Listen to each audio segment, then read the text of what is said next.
Agriculture కోఆపరేటివ్లకు ERP వినియోగంపై మార్గదర్శక వీడియోకు స్వాగతం. Membership part 3. ఈ వీడియోలో షేర్ డిపాజిట్, షేర్ విత్డ్రాల్ మరియు మెంబర్షిప్ క్లోజర్, డివిడెండ్ క్యాలిక్యులేషన్, కాల్క్యులేటెడ్ డివిడెండ్ను వీక్షించడం మరియు కాల్క్యులేటెడ్ డివిడెండ్ ట్రాన్స్ఫర్ గురించి చర్చిస్తాము.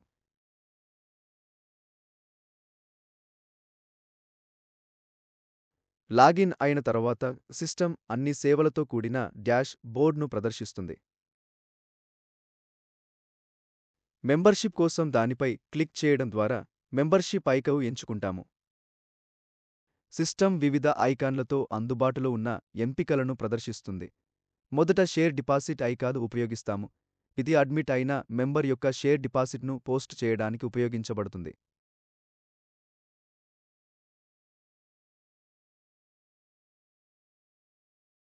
అడ్మిషన్ నంబర్ ఎంటర్ చేసి స్క్రీన్లో ఎక్కడైనా క్లిక్ చేయండి. ఇతర వివరాలను మరియు వివరాలలో నమోదు చేయండి. ఎంచుకున్న మెంబర్ కోసం సిస్టమ్ ఇప్పటికే ఉన్న షేర్ క్యాపిటల్ బ్యాలెన్స్ను ప్రదర్శిస్తుంది.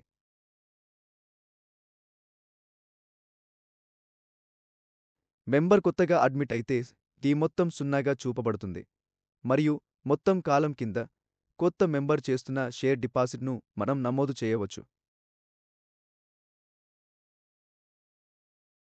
అన్ని వివరాలను నమోదు చేసిన తర్వాత మనం డేటాను సేవ్ చేయవచ్చు. షేర్ డిపాజిట్ తర్వాత షేర్ విత్డ్రాల్ గురించి చర్చిస్తాము. షేర్ విత్డ్రాల్ కోసం అడ్మిషన్ నంబర్ ఎంటర్ చేసి స్క్రీన్లో ఎక్కడైనా క్లిక్ చేయండి. ఎంటర్ చేసిన అడ్మిషన్ నంబర్ కోసం సిస్టమ్ అవుట్ స్టాండింగ్ షేర్ మొత్తాన్ని ప్రదర్శిస్తుంది. ఇది అవుట్ స్టాండింగ్ షేర్ బ్యాలెన్స్ కంటే తక్కువగా ఉండవచ్చు. ఇది బ్యాలెన్స్ కంటే ఎక్కువ లేదా మించకూడదు.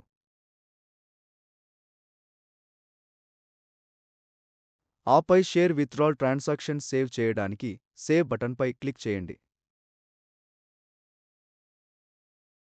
షేర్ విత్డ్రాల్ మొత్తాన్ని మెంబర్కు నగదు రూపంలో చెల్లించవచ్చు. ఇప్పుడు మనం డివిడెండ్ ఐకాన్పై క్లిక్ చేస్తాము. ఈ డివిడెండ్ ఐకాన్లో dividend calculation, dividend posting, dividend transfer కార్యాచరణ ఉంది. డివిడెండ్ క్యాలిక్యులేషన్ బోర్డు నిర్ణయం ఆధారంగా ఉంటుంది. ఇది సొసైటీ ద్వారా నిర్దిష్ట ఆర్థిక సంవత్సరానికి చేసిన లాభం ఆధారంగా ఉంటుంది.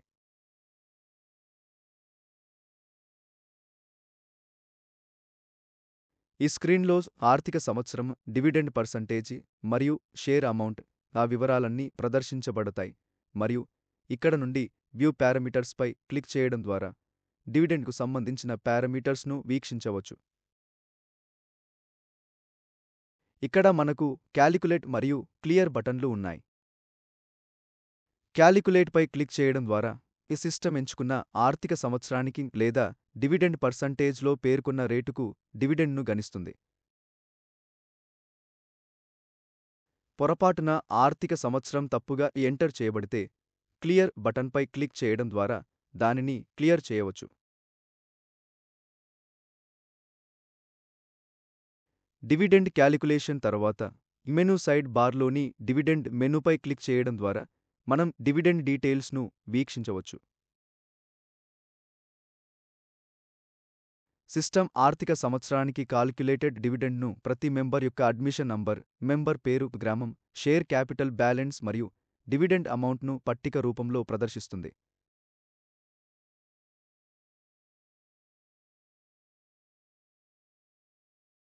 డివిడెండ్ క్యాలిక్యులేషన్ తర్వాత డివిడెండ్ను ట్రాన్స్ఫర్ చేయవచ్చు.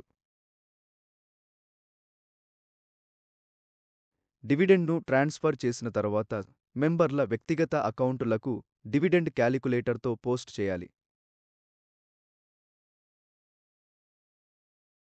ఈ ప్రయోజనం కోసం ఇక్కడ ఈ ఎంపికను ఉపయోగించండి.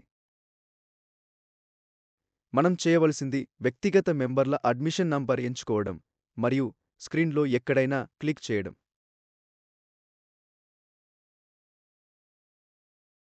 సిస్టమ్ ఒక విండోను ప్రదర్శిస్తుంది. ఇది ఆర్థిక ట్రాన్సాక్షన్ పోస్ట్ చేయడానికి బ్యాచ్ను రూపొందించడానికి.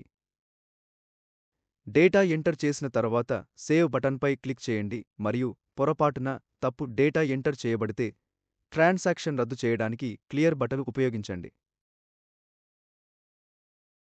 దీని తర్వాత మనం మెంబర్షిప్ క్లోజర్ గురించి చర్చిస్తాము. మెంబర్కు సొసైటీలో ఎటువంటి లోన్లు లేదా డిపాజిట్లు లేకపోతే మరియు పిఎస్సిఎస్ బోర్డు తీర్మానం ప్రకారం మెంబర్ను సిస్టంలో క్లోజ్ చేయవచ్చు.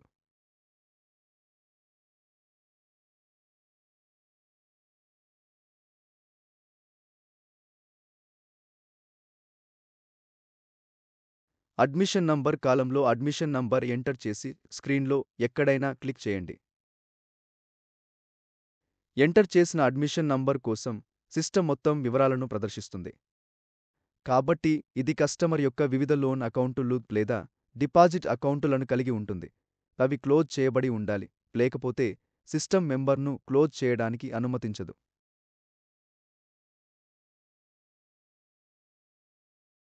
మొత్తం సమాచారాన్ని ధీకరించిన తర్వాత సేవ్ చేయడానికి సేవ్ బటన్ ఉపయోగించండి లేదా మెంబర్కు ఖాతాలు ఉన్నట్లయితే ట్రాన్సాక్షన్ రద్దు చేయడానికి క్లియర్ బటన్ ఉపయోగించండి.